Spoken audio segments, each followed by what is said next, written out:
Well, my beautiful friends, we talk about this thing called God, which really has so many names to it, but overall, it is a field of consciousness whereby love and law operate regardless of what we call it. And in our humanity, if we aren't talking, using, and thinking always about how we're co-creating with this realm, within this realm, we're missing the mark.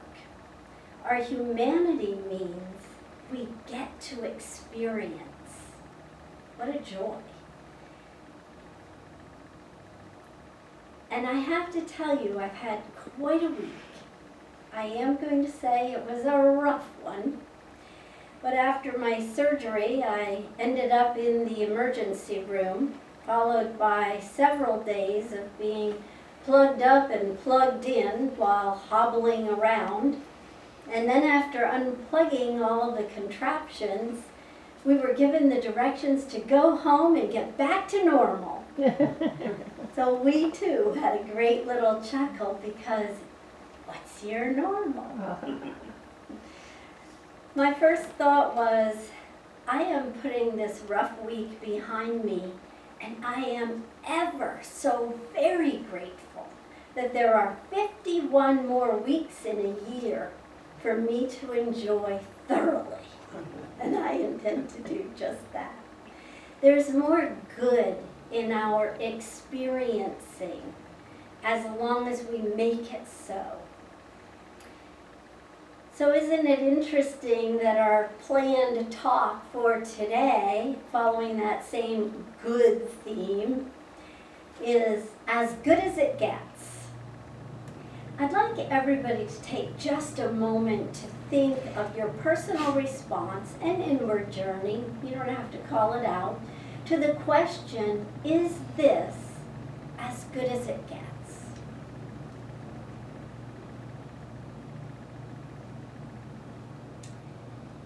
So the term as good as it gets was turned into a movie, a 1997 movie called As Good as It Gets, starring Jack Nicholson, Greg Kinnear, Helen Hunt. Hopefully you've seen it, but if you haven't, you want to. And if you have, maybe you want to again. The movie explores the redeeming power of human connection. The three main characters interact with all their personal dramas and challenges, eventually revealing that although change can be difficult, working on yourself, working on your ways, your thoughts, along with opening up to others and showing compassion can improve your life, as well as allow you to move beyond your apparent limitations. In considering the question, is this as good as it gets, the only thoughts that really matter are yours. Your own thoughts are what matter for you. I'm going to give you my reason for why that's true, besides the fact that we study science of mind principles. Because you are the thinker that is in mental process of creating your experience of your experience.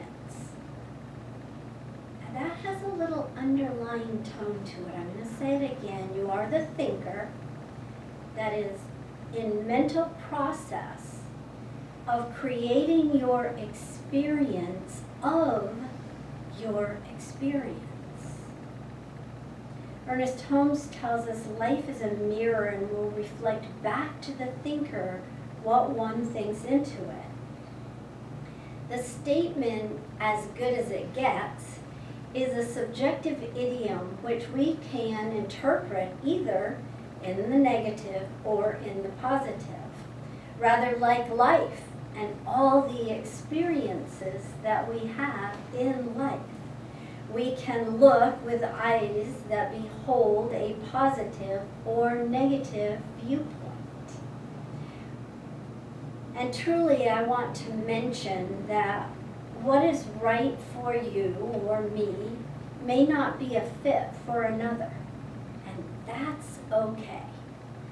We want to get to the point where we know exactly what is right for us, and we don't even entertain the idea that we know what is right for another. Someone else's good is a little different than our own. It doesn't mean we don't support, it doesn't mean we don't hold them in the light.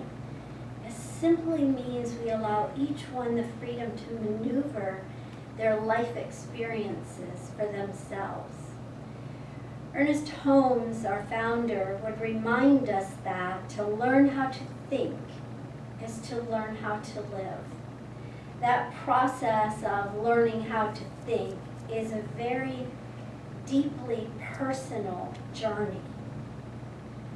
So I invite all of us to find solid ground where you trust your mental processing to lead you to your highest good, while simultaneously holding that sacred space for another by simply knowing the highest good for them without inflicting our opinions of what that might look like or sound like. Our personal thinking directs our life, and we know viewing life negatively cannot ever possibly bring us to joy. So, most of us tend to take the high road and explore life in all its goodness from that positive viewpoint, wherever we find it. We also probably hear phrases like, well, let's just make do. It could be worse. Count your blessings. Be grateful for what you have. And these ideas carry merit. Each one of them, plus many, many, many more, could move us into a positive frame of mind operating on top circuits. The phrase "as good as it gets" could just mean that your life is operating at its peak. And if that's true for you, you'll most likely find yourself experiencing things like peace, joy, abundant good, love, and that balance that Wayne talked about in the reflection today. And you would feel those regardless of any outer appearances or circumstances, whether they're desired or not desired. So I have to share with you that there were many times throughout this past week when I was literally moved to tears. Tears of pure joy for the many, many, many compassionate, caring, hardworking, dedicated, thoughtful, and well-spoken mannerisms of the healthcare professionals and hospital employees I encountered. There is always so much to be grateful for, no matter what's going on in life. I also found myself thinking about all of you and picturing us all here together and feeling your love and support in some of the moments where I wasn't feeling quite as comfortable as others. And I could feel lifted up, and I could see and feel the light of treatment that we hold for one another. Just like the movie As Good as It Gets, each one of us has our own idiosyncrasies, our own variations of being human, our own special divine design. And also, each one of us has within us the spark of the divine, and it is available 24/7, ever present, waiting to be expressed through us as delighting in our life experiences. Because God doesn't know any good or bad. The divine delights to experience life through us because it is the only way the universal can know itself. It has been said, through our eyes, the universe is perceiving itself. Through our ears, the universe is listening to its harmonies. We are the witnesses through which the universe becomes conscious of its glory, of its magnificence. So, is this as good as it gets? As I've studied this topic recently, I came to the conclusion that it is primarily a topic about living in the now. It's certainly a time-oriented statement because it can mean things like, has all my hard work in the past brought me to this? Or is that all I can hope for in the future? Regardless, seems to be a pessimistic, I don't use that word very often, a pessimistic appraisal of where we are at this point in the ongoing process to our highest good. And by the way, when you say, is this all, as in, is this as all my hard work and is this all that I can look forward to, that is not referring to the allness principle. The allness principle is a state of knowing that we are all one with all the good of the universe at all times. There are no limitations. We can never come to a point where we can say this is absolutely as good as it gets until we have reached a point where we understand that all the good is already ours. It always has been, and it always will be. I have to admit, I have used this question quite often. I said, is this as good as it gets? Until I finally came to the point where I conceded, well, I guess this is just as good as it gets, in my best Eeyore tone of voice. I guess this must be my meager lot in life. Oh, woe is me. And that's the point of life I often refer to when I say, I can't believe I used to believe that. Fortunately, there was a dramatic shift in my life when I found this life-affirming New Thought teaching, and eventually I met Deborah as well, and she's been a positive influence on me regularly, or constantly, and I begin to say and think, wow, I think this is really as good as it gets.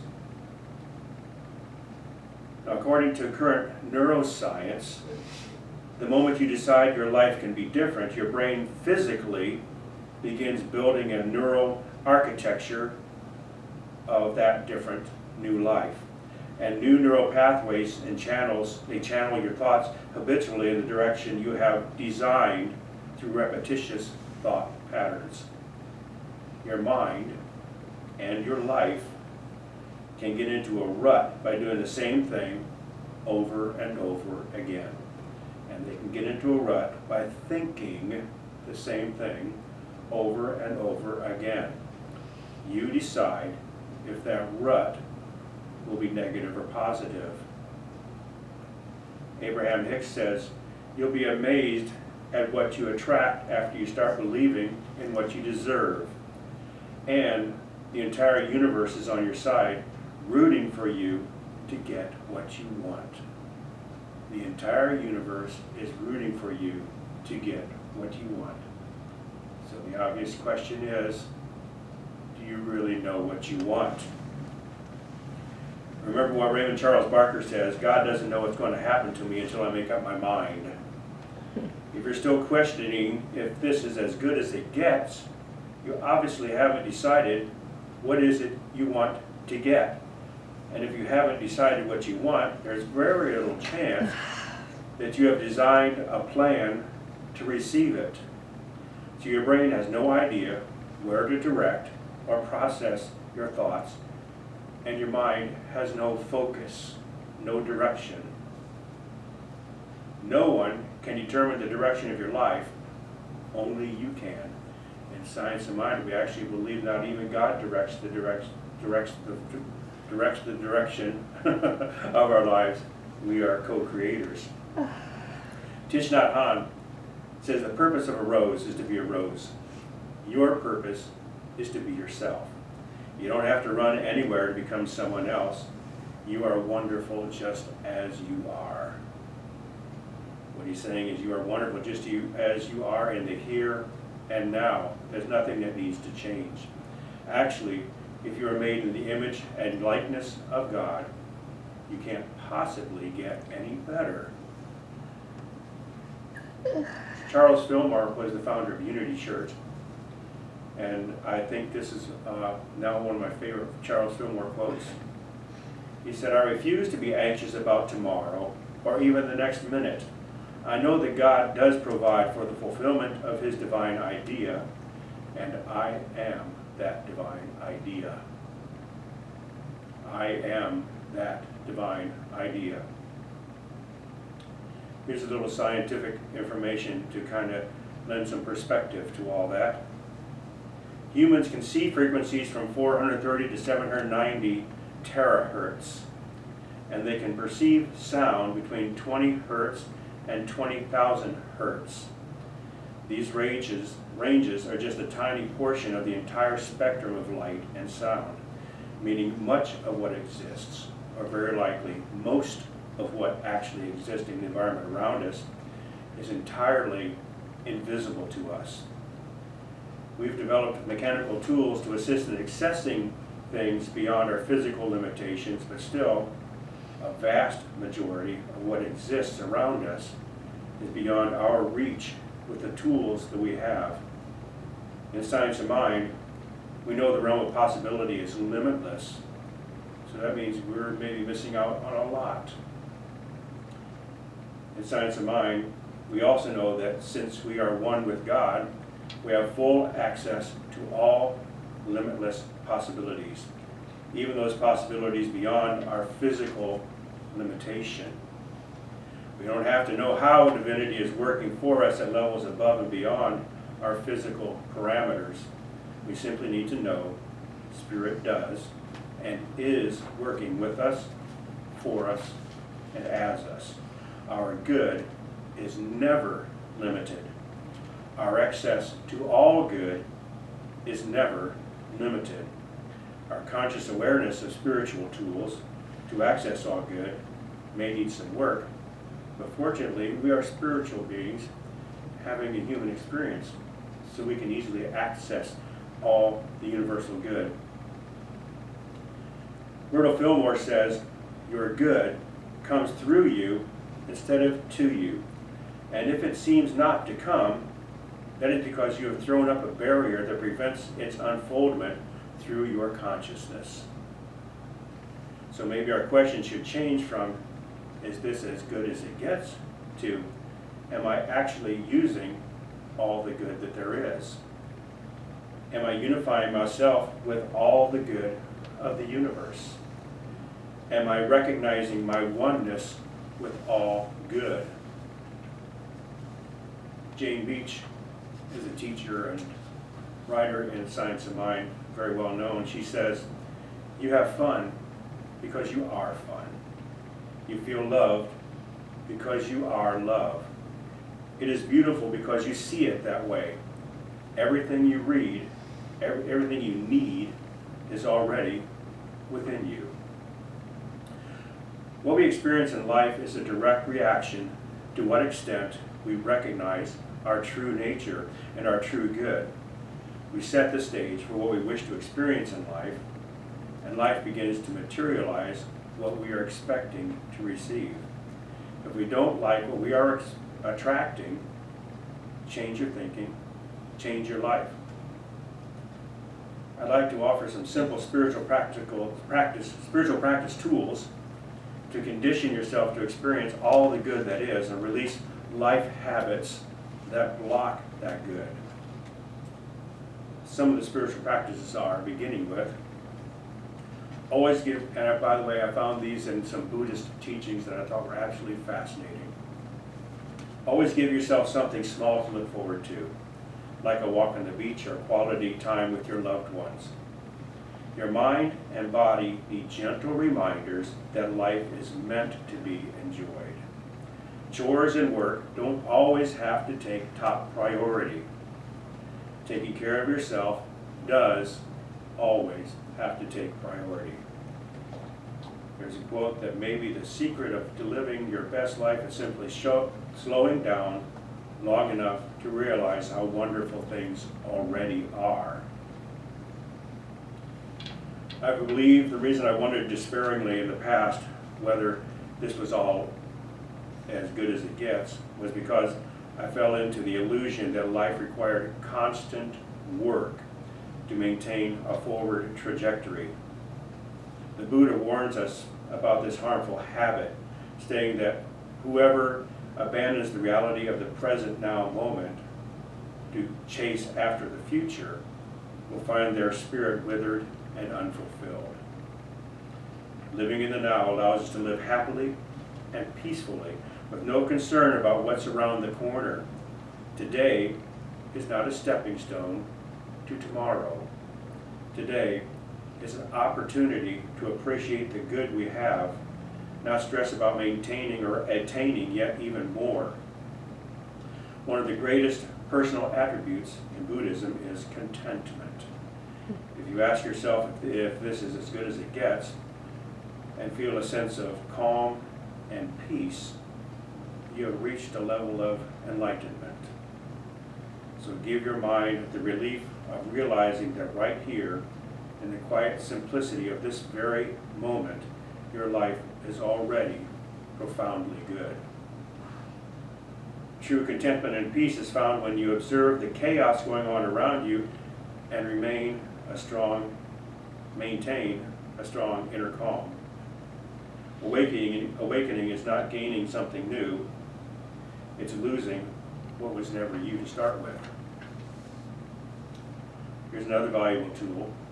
One that will help you remember to seek your good within is to surround yourself with friends who are honest and caring enough to encourage you and remind you of how valuable you are. And I think that's one reason we come here every week, to do that exact thing. You are a unique, genuine, valuable resource in the world. Those who really know you can clearly see the benefits of holding a relationship with you. And those who really love you will be happy to remind you of your most endearing qualities and remind you of all the good you have right here and now. And this includes your online friends as well as your real human friends. Don't let negative and toxic people rent space in your head. Raise the rent and kick them out. It's challenging enough to do your own mental housekeeping without having to worry about negative input from others. And as you know, others often are eager to share what they believe is best for you to do, as Deborah said. Ralph Waldo Emerson says, it's easy in the world to live after the world's opinion. It's easy in solitude to live after your own. But the great man is he who in the midst of the crowd keeps the perfect sweetness of the independence of solitude. So feel empowered to release any influence that pulls you away from recognizing your true value. Simply delete toxic social networking friends and let human friends, real friends, know they will be deleted as well if they don't support your true nature. Surround yourself strictly with those who honor your worth. By carefully choosing who gets access to your energy, you ensure that your spirit can continue to flourish and grow. Rumi says, and every time I hear that phrase, Rumi says, I think I need a pencil because I want to write this down. It's going to be good. Rumi says, wherever you stand, be the soul of that place. That's a good one, isn't it? Wherever you stand, be the soul of that place. Let that sink in. Don't let the place and circumstances influence you. You are the soul of life, of and in that place. You are God expressed in human form. You are one with divine power. You are a prime example of divine good, showing up only as you can. It is your divine responsibility to do that. And it is your divine blessing to be able to do that. So, is this as good as it gets? Well, it couldn't possibly be any better than this. And so it is. So it is, So it yes. is. And I have to say one thing. Look how powerful you are. So in my gratitude list there of all of you and all the other people I've met throughout this week, I had a couple more. My children were supremely supportive, even being young. And this one was magnificently supportive. And in my notes, I had a whole list of ways he was so wonderful. And when I finished my portion of the talk, he said, the one thing I think you should probably change is you don't need so many adjectives about me.